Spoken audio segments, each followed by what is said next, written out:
Bonjour et bienvenue dans le podcast Santé et Sécurité. Aujourd'hui, on va parler de visite médicale d'aptitude au sport. Au travers du témoignage de Sébastien Dubois, qui est un sportif de haut niveau, on peut le dire, vous allez entendre comment une visite médicale de routine peut vous sauver la vie. Avec Sébastien, nous sommes amis dans la vie depuis de nombreuses années. On a fait beaucoup de sport ensemble dans le passé. J'ai dû courir à ses côtés une vingtaine de marathons, une dizaine de trails. On a couru plusieurs fois la Saint-Élion pour les connaisseurs. On a aussi couru beaucoup de triathlons ensemble, et notamment une de ces mythiques courses du circuit Extreme Tri, le Swissman, qui reste sans aucun doute mon meilleur souvenir sportif et surtout humain. Voilà pour vous présenter le décor. Je vous laisse maintenant découvrir l'histoire de Sébastien et de cette fameuse visite médicale qui lui a sauvé la vie. Je vous souhaite une bonne écoute.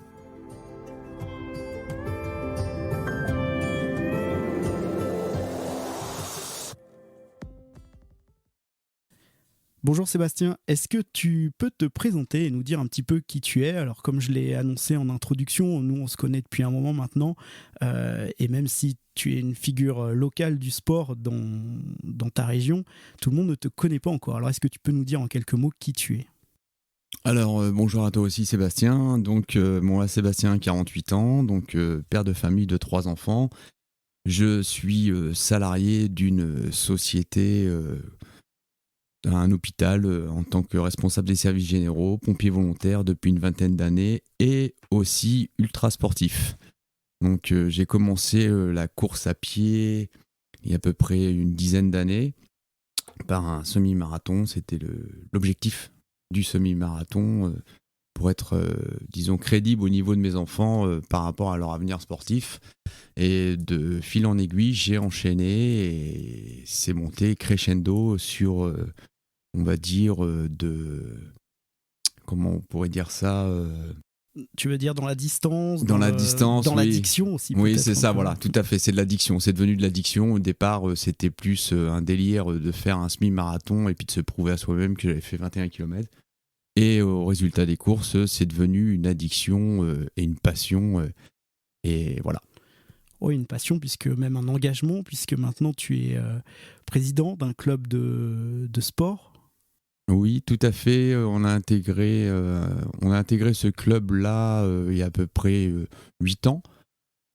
Sur ma deuxième année de triathlon, et de fil en aiguille, je suis passé secrétaire et ensuite le coach avec mes acquis et mon expérience de course. Et ensuite, il y a à peu près 2 ans, j'ai pris la place du président.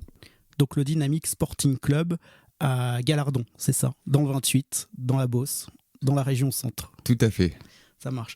Ton engagement, il ne s'arrête pas là parce que si ma mémoire est bonne, tu es aussi président, je crois, du comité régional de triathlon ou départemental, je crois, départemental de Eure-et-Loir, c'est ça ? C'est tout à fait ça, oui, président du CD28.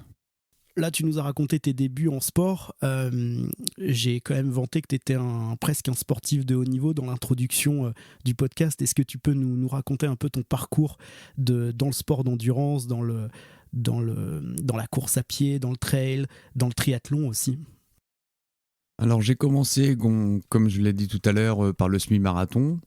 Donc c'était le semi-marathon de Rézeux en mois de mai 2008. Et j'ai enchaîné au mois de novembre 2008 le marathon de La Rochelle, mon premier marathon. Donc depuis mon parcours en marathon, j'en ai fait à peu près 37 marathons, à peu près un peu plus de 10 ans. Ensuite, je me suis poussé en d'autres défis après le marathon. En 2010, exactement en 2009, avec mon collaborateur de course à pied, on s'est lancé le défi de faire l'Ironman de Nice. Donc l'Ironman, c'est 3 km 8 de natation. Donc là, il a fallu apprendre à nager. 180 km de vélo. Donc il a fallu acheter un vélo, mon premier vélo chez GoSport. Un vélo que j'avais payé 1 000 € à l'époque et je trouvais ça super, super cher. Donc pour effectuer les 180 km de vélo et 42 km à pied. Donc chose qu'on a concrétisée en 2010. Bon, mais tu t'es pas raté là. Moi, je connais bien ton parcours. Tu as poursuivi en trail. On a couru quelques trails ensemble. On a couru, je l'évoquais, je crois, dans l'introduction, mais on a couru plusieurs fois la Saint-Élion ensemble. Tu as fait des 100 bornes également. Les 100 bornes de Millau, je crois, et pas que. Oui, donc de la course à pied, j'ai voulu enchaîner sur les longues distances. Donc je me suis lancé sur le trail. Donc la Saint-Élion, l'Ultra Pas du Diable, l'UTMB. Qu'est-ce que j'ai fait d'autre? Les Templiers. Les Templiers plusieurs fois la Synthé. Et puis ensuite, je me suis aussi lancé le défi de faire un 100 km sur route, dont les 100 km de Millau. C'est un des plus durs en France, donc je me suis dit autant faire le plus dur, au moins comme ça sera fait. Donc j'ai fait les 100 km de Millau et ensuite j'ai continué aussi sur le triathlon. Donc là, du triathlon, j'ai fait à peu près une dizaine d'Ironman et je me suis lancé dans l'extrême triathlon en montagne, dont le Swissman. Donc ça, c'était en Suisse, on l'a fait ensemble, cette course-là. Tu as été mon supporter sur cette course. Donc le Swissman, c'était à peu près les mêmes distances qu'un Ironman, 3 km 8, donc avec un départ de nuit à 4-5 heures du matin. Ensuite, 180 km de vélo avec plusieurs gros cols à monter, 3008 je crois de dénivelé, avec de la neige, une météo catastrophique, avec une tenue d'été au mois de juin. Ouais, on avait bien ramassé sur cette course. Tout à fait. Et ensuite, la dernière montée, là, c'était 42 km à pied avec je sais plus un dénivelé de fou. Oui, on était presque à 3500 mètres de dénivelé. Je crois qu'il y avait 7000 mètres de dénivelé total sur le parcours course et vélo. Voilà, une belle expérience. Et donc, j'ai fait trois extrêmes triathlons. Et ensuite, en regardant un magazine, j'ai vu qu'ils faisaient des doubles Ironman. Donc là, tu te lances sur le double. Double Ironman. Gros challenge. Voilà, gros challenge. Donc, il fallait être qualifié par la validation d'un Ironman l'année précédente. Donc, j'étais qualifié. Donc, c'était les championnats du monde en Allemagne sur double Ironman. Donc, 7 km 6, 362 vélos et 84 km de course à pied. Bon, t'es arrivé combien au scratch? Je crois que t'avais fait une... 30e. 30e Ouais, sur combien de 30e participants? sur 64 mondiaux. Ouais, pas mal quand même. Oui, c'était pas mal. Bon, mais finalement, c'était pas assez pour toi? Parce que t'as continué? Voilà, donc encore plus. Je suis arrivé sur le double Ironman et donc en fin de compte, il y a le double, il y a le triple, il y a le quintuple et il y a le DK. Donc le double, je pensais qu'on allait être des bonhommes en arrivant sur un double et arrivé là, on était tout petit quoi avec notre Ironman. Donc l'année d'après, je me suis lancé sur le triple Ironman. Donc là, c'était 11 km de natation, 560 de vélo et 126 de course à pied. Et j'ai fini. J'ai fini avec un beau temps, 56 heures de course non-stop, avec quelques micro-siestes. Et puis une belle place, je crois que j'avais fini 22e. Ouais. Et tu t'es pas arrêté là? Non, j'ai refait Toujours pas. Non, l'année d'après, j'ai refait un double. J'ai refait un double Ironman l'année d'après, mais j'ai enchaîné aussi. En fin de compte, l'année d'après, je me suis entraîné. J'ai fait un Ironman, j'ai fait Lanzarote. 15 jours après, j'ai fait le double Ironman. Et 15 jours après, je me suis fait une récup sur l'Ironman du Striemann, dans le Nord. C'était en quelle année ça? En 2020 2019 2019.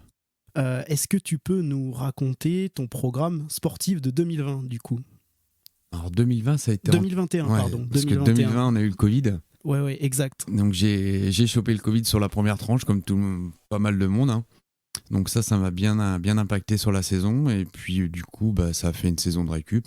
Donc je me suis collé un gros programme pour 2021. Donc sur ce programme-là, je me suis engagé sur un quintuple Ironman.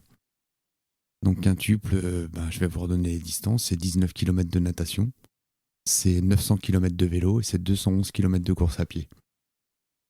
Donc préparation spécifique. Donc là, c'était championnat du monde. Nous étions à peu près 30 athlètes mondiaux. Et la particularité, c'est que l'entraînement, c'était pas terrible parce que 2021, c'était le Covid, c'était le couvre-feu à 19h, il n'y avait aucune piscine d'ouverte. La course était fin juin, début juillet, et j'ai commencé à nager mi-mai pour effectuer les 19 km de natation. Donc le gros challenge. Mais challenge rempli. Challenge rempli. Donc belle surprise, ouais. Donc j'ai mis 121 heures de course. J'ai attaqué le lundi matin par la natation à 7h du matin. J'ai mis 8h30 de natation. J'ai enchaîné sur le vélo. Donc le vélo, j'ai mis 56 heures de vélo. Et j'ai enchaîné sur 51 heures de course à pied. J'ai fini le samedi matin. Un truc de fou. Ouais. Ouais, Un c'est le truc de mental. fou. Ouais. C'est le- C'était quand? Ça rappelle-nous la date? Alors, c'était l'année dernière, fin juin, début juillet, à Colmar. Donc ça, c'était en 2021, peut-être même ton plus gros objectif sportif de l'année. C'était le plus gros objectif, ouais. Le plus gros objectif de l'année. Et j'ai fait 2e français, 8e mondial. Bravo. Et donc ça, premier semestre 2021, quel était ton programme du deuxième semestre 2021? Alors, mon programme, c'était la récupération du programme de 2020. Donc, 2020, je voulais faire une course qui me tenait à cœur. C'était le marathon des sables, qui avait été reporté 3 fois. Et donc, le dernier report, c'était au mois d'octobre 2021. Donc là, celui-là, il se court fin septembre, début octobre. Je crois que non, c'était tout début octobre, je crois. Ça devait être le 3 octobre le départ. Ouais, c'est ça. C'est ça. Donc ça nous amène à notre sujet du jour. Comment tu t'es entraîné là pour ce marathon? Alors tu nous as un petit peu raconté ton entraînement compliqué pour le quintuple Ironman premier semestre. J'imagine que tu es parti en vacances, tu as mis un peu off pendant l'été. Ouais, tu mets jamais vraiment off toi en fait. Hein. Ouais, non, je mets jamais off, non. Quand je pars l'été, je suis l'animateur trail dans le camping où est-ce que je vais depuis 7 ans. Donc j'emmène les gens courir dans le maquis. Donc ça me fait 3 entraînements et puis je me cale sur mes 3 entraînements, ça me fait un peu de récup.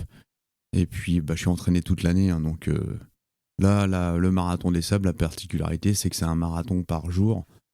Et la plus grosse distance, c'est 84 km. Donc ça va. Même avec la chaleur, ça passe. Bon, tu t'entraînes quand même, on voit sur les réseaux sociaux sur lesquels tu es assez présent que voilà, tu pars courir avec un sac à dos un peu chargé. C'est ça, oui. Ouais, la particularité, c'est de courir avec un sac à dos de 10-11 kilos. Donc ça, c'était l'entraînement, plus des séries d'escaliers. On a la chance à Chartres d'avoir pas mal de marches, donc je me faisais des séances de 12 000, 13 000 escaliers. Alors explique peut-être pourquoi, parce que ce marathon des sables, il se court en autonomie. Ouais, tout à fait. Donc il se court en autonomie totale. Donc c'est sur ces 7 jours de course, on doit avoir notre nourriture dans notre sac à dos et tout notre matériel, notre logistique hein, pour se changer, pour aller aux toilettes. Il nous donne simplement que de l'eau. D'accord. Donc, alors moi j'ai pas mal suivi sur Strava, sur Facebook, les réseaux sur lesquels tu es présent. Et le 19 septembre, tu écris sur Facebook J-12 avec des petits emojis dromadaires, avions. Il reste une semaine pour bien préparer la machine. Aujourd'hui, c'était séance 18 km avec le matos complet. Et tu précises que le matos complet, c'est 11,3 kg. Voilà, c'est ça, ouais. Donc ça tire un peu sur les épaules quand même, mais bon. Donc voilà, et t'enchaînes comme ça régulièrement. Le 21 septembre, on voit que tu cours une quinzaine de bornes. Le 22 septembre, rebelote. Comment tu te sens? Dans quel état d'esprit t'es à ce moment de la préparation? On est à donc une dizaine de jours de ce marathon des sables. Comment t'es? Bon, moi je te connais un peu, je pense que... Ouais, je suis super plutôt confiant. calme. Ouais, c'est ça, super confiant. J'ai le mental, j'ai l'expérience de course. Et puis là, comme je te dis, c'est pas le quintuple. Quintuple, c'est une semaine de course complète, sans arrêt, avec des micro-siestes d'1h30. Là, c'est vraiment un marathon par jour, tu te reposes. Ça va être un petit footing tranquille. C'est ça, tout à fait. C'est pas la grosse pression, c'est de se dire... J'avais fait le Pérou en 2019, je crois, le half marathon du Pérou. Donc j'avais déjà une première expérience de ce style de course. Donc là, j'étais bien, au top. Ton objectif sur ce marathon, c'était quoi? C'était juste de faire ce marathon exceptionnel, puisqu'il est quand même dans un cadre exceptionnel avec quand même les difficultés qu'il comporte, parce que courir dans le sable, c'est pas évident, courir en autonomie, c'est pas évident, enchaîner les marathons pour le commun des mortels, c'est quand même pas évident non plus. L'objectif, c'était quoi pour toi sur cette course? C'était d'essayer de courir au maximum, de faire à peu près une bonne place, hein. C'était une première là-dessus. D'essayer de courir au maximum, même faire en trottinant, mais éviter de marcher, et puis surtout de se faire plaisir pour cette première expérience. D'accord. Donc, tu continues à te préparer et si ma mémoire est bonne, le 27 septembre, quelques jours, donc je crois que c'est 4 jours avant le départ quasiment. Une semaine, je crois. Ouais, une semaine. T'as rendez-vous chez le médecin pour faire un électrocardiogramme. C'est le passage obligé, je crois, pour courir ce marathon. Tout à fait, ouais. Quand tu arrives au Maroc, en fin de compte, tu dois présenter ton sac avec tes 7 poches de nourriture, où est-ce que tu dois avoir un minimum de 1200 calories le jour, plus la validation d'un ECG par ton médecin local qui te donne l'aptitude pour aller faire cette course. D'accord. Et bon, tu vas comment à ce rendez-vous? C'est en mode quel mood tu as pour aller. Enfin, c'est un truc de routine, quoi. Voilà, c'est ça. J'y vais en mode, hop, j'y vais, je fais le ECG, je repars, c'est bon. J'ai pas du tout ça dans la tête, quoi. Le ECG, c'est une formalité. Et puis la semaine d'après, c'est partir au Maroc pour aller faire ma course. Là, tu es déjà la tête dans les préparatifs du matériel pour rien oublier, parce qu'on sait que chaque petit détail compte dans la prépa de ce genre de course. Le 30 septembre, tu communiques sur les réseaux. Et je vais lire le post que tu écris. Donc le 30 septembre 2021, tu écris « Clap de fin, c'est fini. ECG a effectué pour ma participation au Marathon des Sables. Et là, c'est l'enchaînement. Les mauvaises nouvelles s'accumulent. Suite à cet ECG lundi dernier, test d'effort jeudi dernier, car mon cardiologue avait vu un truc qui n'allait pas. Suite à ce TE, rendez-vous aux urgences, au CH pour un IRM le vendredi matin. Résultat de l'IRM, dans la foulée, pour m'annoncer que je n'avais fait 2 infarctus, dont un avec des séquelles. Je ne me suis rendu compte de rien. Ce matin, c'était coronarographie pour voir l'état de mes artères. Du coup, c'est aussi la merde. Semaine prochaine, direction Paris pour un triple, pas Ironman, un triple pontage coronarien. J'espère que tout va bien se passer. Bref, prise de médicaments à vie, plus de sport en compétition, ça c'est ma vie, le sport extrême. Ce message pour vous faire prendre conscience, de prendre soin de vous tous, de ne pas hésiter à prendre rendez-vous avec votre doc pour un bilan de santé, effectuer un test d'effort et regardez, comme l'a fait mon cardiologue, si vous n'avez pas de plaque d'athérome dans vos artères. Je viens d'avoir 48 ans et je réalise que si je n'avais pas voulu participer au Marathon des Sables, je n'aurais jamais fait cet ECG et la suite de mon histoire aurait été fatale. Prenez soin de vous.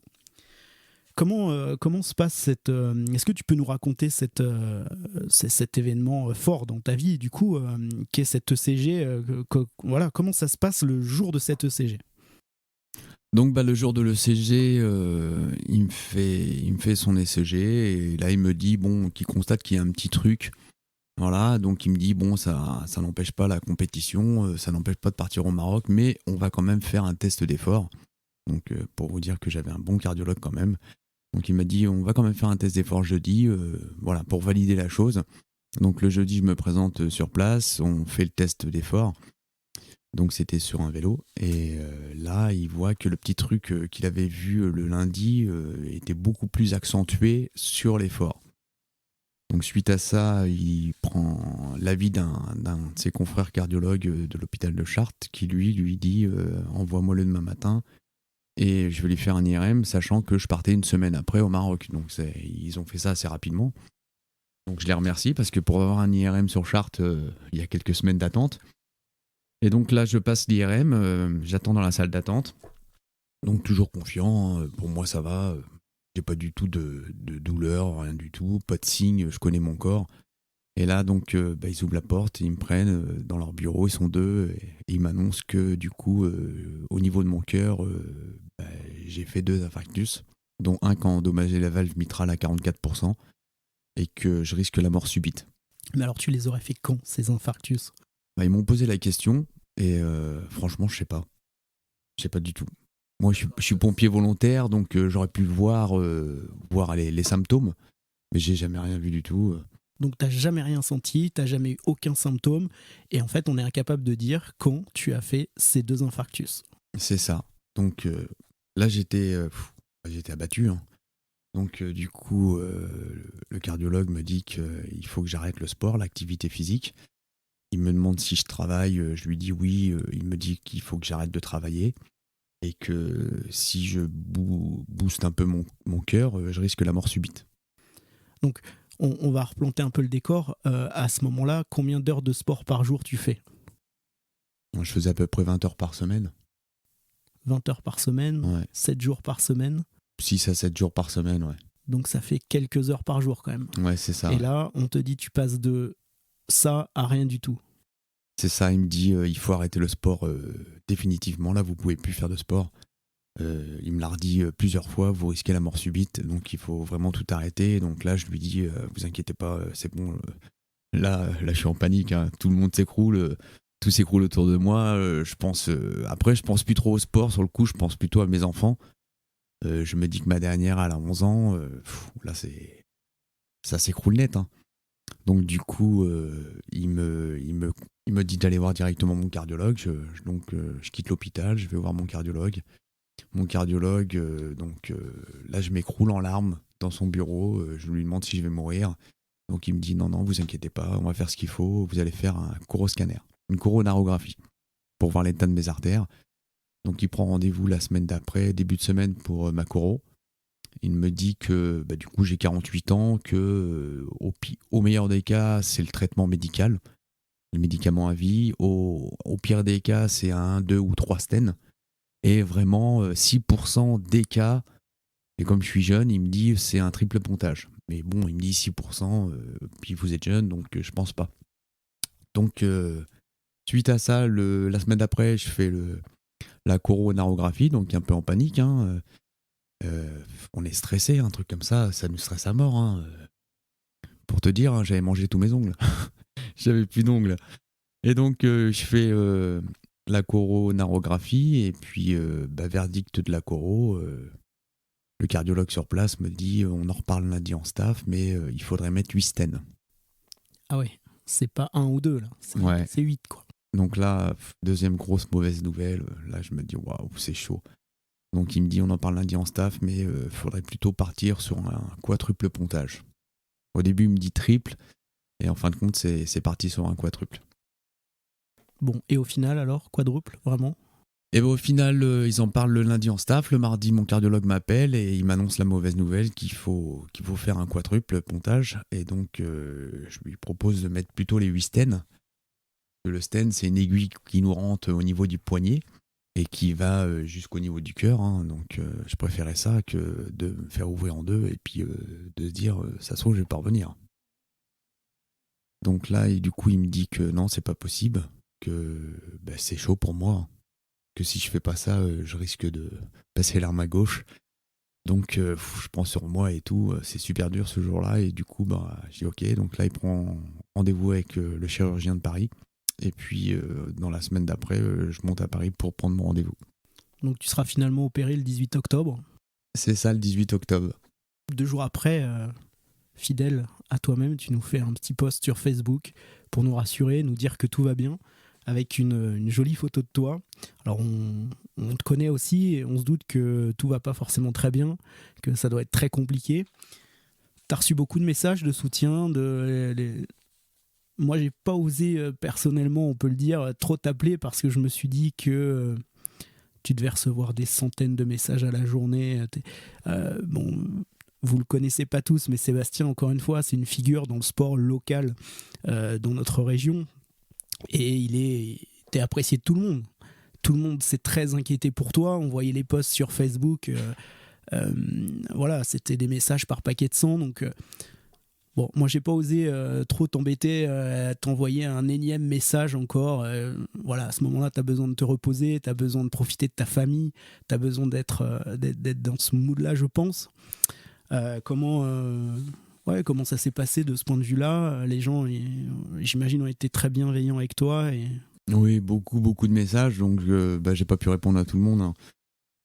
J'étais super fatigué, hein. Quand on passe de 15 jours avant, monter 12 000 escaliers, et puis après, 3 jours après l'opération, le kiné qui te fait monter les marches.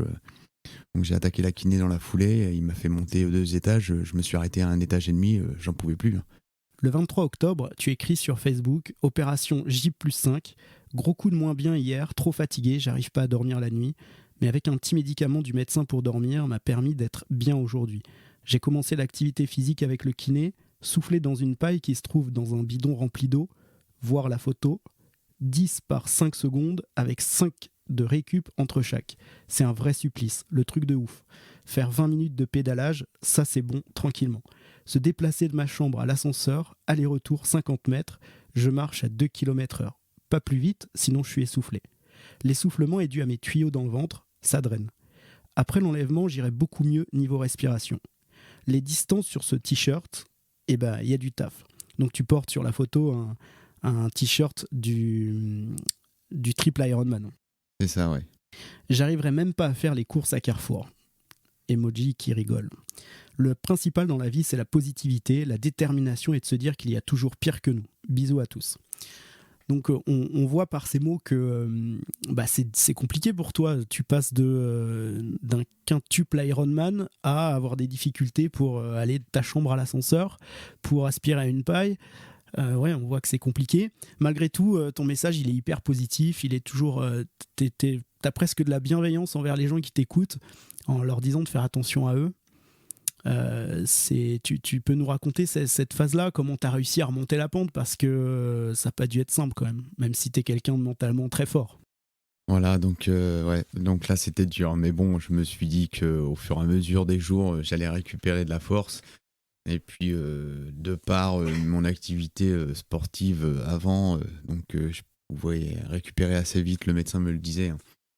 La preuve, c'est qu'il m'a dit que quand je sortirais, je pourrais aller directement en centre de rééducation et rentrer chez moi, faire la rééducation en hôpital de jour, car je récupérais assez vite. Par rapport à une personne qui fait une opération comme ça, elle doit rester à peu près 15 à 3 semaines en centre et dormir sur place. Donc là, ça, c'est motivant. Et puis aussi, j'ai essayé de faire passer un message qu'en étant grand sportif, il faut quand même prendre soin de son corps et puis surtout faire les examens nécessaires.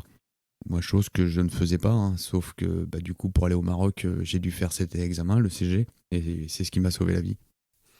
C'est un peu le but de cet épisode et pourquoi je voulais t'inviter aujourd'hui, outre raconter ton histoire incroyable, c'est que ces visites qu'on passe régulièrement et ces certificats médicaux qu'on nous demande pour aller faire une course à pied ponctuellement ou pour adhérer à un club de sport, ça nous saoule de les faire. Clairement, on prend ça comme une corvée, on prend ça trop à la légère et finalement, avec ton histoire, on se rend compte que c'est hyper important et que même si c'est chiant, ça peut nous sauver la vie en fait. C'est tout à fait ça, voilà. Moi, quand le chirurgien il est venu me voir dans ma chambre, il m'a dit c'est bon, vous êtes réparé. Donc je l'ai remercié chaleureusement. Hein. Ce mec-là, il m'a sauvé la vie, mon cardiologue m'a sauvé la vie. Et donc, il m'a dit que quand il a ouvert, il a regardé les artères sur mon cœur et il voyait le jaune de l'athérome à travers. Donc il m'a dit c'était vraiment là qu'il fallait faire, quoi. Comme quoi, il y a la génétique, bien sûr. Il y a l'hygiène de vie, mais en fait, on remet souvent ça à l'hygiène de vie. En fait, toi, tu as quand même une hygiène de vie impeccable, tu as une hygiène de grand sportif, tu faisais beaucoup de sport, forcément, tu fais attention à ta diététique, tu bois pas, tu fumes pas. Comme quoi, ça peut arriver à tout le monde, en fait. Voilà, c'est ça, ça peut arriver à tout le monde. Et donc, du coup, suite à ça, j'ai communiqué sur les réseaux sociaux, comme j'ai pas mal d'abonnés sur ma page. Et j'ai pas mal de monde qui ont dû faire des électros, ECG, tests d'effort. Et donc, je conseillais aussi, c'était de faire un coroscanner. Pour le sportif lambda, l'ECG, le test d'effort, c'est bien, mais pour celui qui fait énormément de sport, c'est pas du tout révélateur. C'est pas du tout révélateur. Donc là, je vais vous donner un exemple. Hein. Donc, je connais un gars sur Chartres, un ami. Donc lui, il a fait je vais pas donner son nom, mais il a fait son ECG, ça s'est passé nickel. Il a fait le test d'effort, donc il l'a fait haut la main, tranquillement. Et ensuite, il a fait son coroscanner. Et au coroscanner, ils se sont aperçus qu'il avait de l'athérome au niveau d'une artère, à l'angle d'une artère, je crois. Et donc, du coup, ils n'ont pas pu lui mettre de stent. Et il s'est fait opérer d'un triple pontage début janvier. Ouais, effectivement, je l'ai vu en parcourant ta page Facebook, il t'a cité, il t'a dit, tu vois, grâce à toi, j'ai été faire ces examens et ils m'ont sauvé la vie à moi aussi. Hein. Tout à fait, ouais. Là, ça fait quoi? Ça fait 6 mois maintenant? Ça fait 6 mois le 18. Ok, 6 mois après, comment tu te sens? Eh ben écoute, j'ai des phases de moins bien, de bien. Je relativise. Le sport d'extrême, c'est fini. Là, je relativise, je suis coach dans mon club, je me dévoue plus pour les gens du club, pour les accompagner, les préparations sportives. Du coup, je me fais beaucoup plus plaisir en voyant leurs résultats. Et puis voilà, après, je vais me lancer quelques objectifs parce que je vais pouvoir refaire du sport. Là, j'ai un test d'effort le 18 mai, Donc je vais pouvoir me relancer dans le sport. Le chirurgien de Paris m'a dit que je pourrais refaire du marathon, de l'Ironman, mais à la limite de ma fréquence cardiaque. Donc après ma rééducation, ma limite de fréquence cardiaque, c'est entre 135 et 150 de pulse. T'as repris le sport très vite malgré tout. On voit, enfin, pour ceux qui veulent te suivre, hein, sur Strava, sur Facebook, tu postes tes sorties régulièrement. T'as repris le sport extrêmement vite. C'est aussi hyper encourageant, c'est-à-dire que on peut avoir cette pathologie, être traité comme ça, c'est quand même grave, c'est quand même des interventions très lourdes. Et pour autant, la vie, elle s'est pas totalement arrêtée, puisqu'aujourd'hui, tu reprends le sport. Alors évidemment, pas au même niveau que tu aimerais certainement, pas au même niveau qu'avant, mais tu as quand même repris le sport super vite. Alors, j'ai fait ma rééducation pendant 4 semaines au centre de rééducation de Bligny dans le 91. Donc comme je vous l'ai dit, j'étais en hôpital de jour, donc j'étais avec des gens qui avaient des stents. J'étais pas du tout avec des gens qui avaient été pontés comme moi. Donc le- la petite anecdote, hein, c'est que du coup sur le tapis, ils m'ont fait courir. Ils me faisaient courir à 10 km/h sur le tapis. Et les gens qui avaient les stents, eux, ils marchaient. Donc ils me demandaient combien de stents j'avais eu. Et quand je leur faisais voir ma cicatrice, ils étaient bluffés, quoi. Donc bah ça, c'est par rapport à mon activité que j'avais avant. La récupération, je récupère assez vite. Et donc là, j'ai 7 mois d'arrêt. Et pendant les 7 mois, je dois faire beaucoup de sport. Ça, c'est la récupération du cœur, remettre la machine en route. Donc je me fais moins de courses à pied, plus de vélo et beaucoup de piscine. Mais toujours avec le cardio au poignet. Voilà, c'est ça. Et j'ai le droit jusqu'à 150. Pour te dire, hier, j'étais faire du vélo et je montais à 141. Je montais pas plus. Ok, et alors du coup, parle-nous de tes prochains objectifs sportifs. Alors peut-être pas à court terme, parce que j'imagine que ça va jouer à moyen ou un peu plus même. Mais... Donc, au mois de novembre, là, le club, je les ai tous engagés, une bonne partie du club, sur le marathon de Porto. Cool. Donc, ils sont 18 à se présenter là-bas. Et donc, si ça va, j'ai dit que j'accompagnerai les personnes qui ont un petit niveau et que je ferai le meneur d'allure sur 5h, 5h30 sur le marathon si je peux. Et puis après, l'année prochaine, je pense que je vais me lancer sur l'ultra-distance, mais en vélo. En vélo. On monte moins le rythme, c'est de la cyclo-sportive, disons. On gère sa distance à la journée, et puis on peut s'arrêter, on peut manger au bout de 50 km. Voilà, ça c'est paisible. Et peut-être qu'après, je ferai un Ironman. Je vais voir. Sérieusement ? Ouais, je vais voir. Après, je vois par rapport à mon état, mais prouver aux gens qu'en ayant eu un quadruple pontage avec 2 infarctus, hein, on est capable d'aller faire un Ironman même sans se mettre dedans. Bon, en même temps, je suis pas trop étonné d'entendre ça de toi. Ça m'étonne pas du tout en vrai. Mais par contre, je me calme. Là, c'est fini. Comme il m'a dit le chirurgien, je pourrais faire un Ironman. Donc, si j'en fais un, c'est un dans l'année. Et l'année prochaine, j'en ferai pas. J'en fais un dans l'année, je me repose avant. Il me conseillait de faire 7 à 8 heures de sport par semaine maximum. Donc c'est ce que je fais actuellement. Il y a les phases, si je veux faire une grosse course, et un peu plus d'entraînement. Et surtout la phase de récupération après la course. Chose que je ne faisais jamais parce que je enchaînais directement des courses. Suite à toute cette expérience de sportif que tu as, cette expérience liée à ces problèmes de santé, quel conseil tu peux donner pour finir aux sportifs qui nous écoutent ? Oui, pas que d'ailleurs, hein, ceux qui ne seraient peut-être pas aussi sportifs pourraient être intéressés. Alors, le sport c'est bien, la santé c'est le mieux, hein. C'est la vie surtout. Donc le CG c'est très important, le test d'effort. Même si on se lance dans une activité physique, le CG n'est pas révélateur, hein. Donc au moins faire un test d'effort. Et pour ceux qui font beaucoup de sport, au moins 10 heures par semaine, il faut faire un gros scanner. Ça c'est important. Et donc même pendant le test d'effort, le conseil que je peux donner, c'est ce qu'avait fait mon cardiologue, c'est de faire une échographie. Pendant le test d'effort, il a fait aussi une échographie au niveau des artères de mon cou. Et c'est là qu'il a vu que j'avais des plaques d'athérome.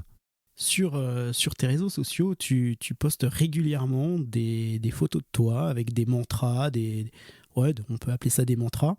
Quel est ton mantra préféré à toi ? Mon mantra préféré à moi, pour donner un conseil aux gens. Ouais, ou ce qui te motive, quoi. Ah, ce qui me motive. Il y a plein de choses qui me motivent maintenant. Moi, c'est plutôt la vie personnelle maintenant qui me motive, hein. C'est les voyages, profiter de mes enfants, de la famille. Mais sinon, pour les sportifs, c'est entraînement difficile, course facile. Voilà. Ça, c'est le maître mot. Ça marche. Allez, un dernier mot pour conclure et puis on arrêtera là. Écoute, Seb, je te remercie. Ça m'a fait plaisir cette interview ensemble. Et puis, ça me fait surtout plaisir de pouvoir lancer un appel à tous les sportifs, les non-sportifs, et de se dire que mon expérience à moi, ça peut servir aussi pour les autres. Eh bien, on t'a entendu. Merci Sébastien. Je te remercie. Bonne continuation et prends soin de toi. Merci bien, ciao.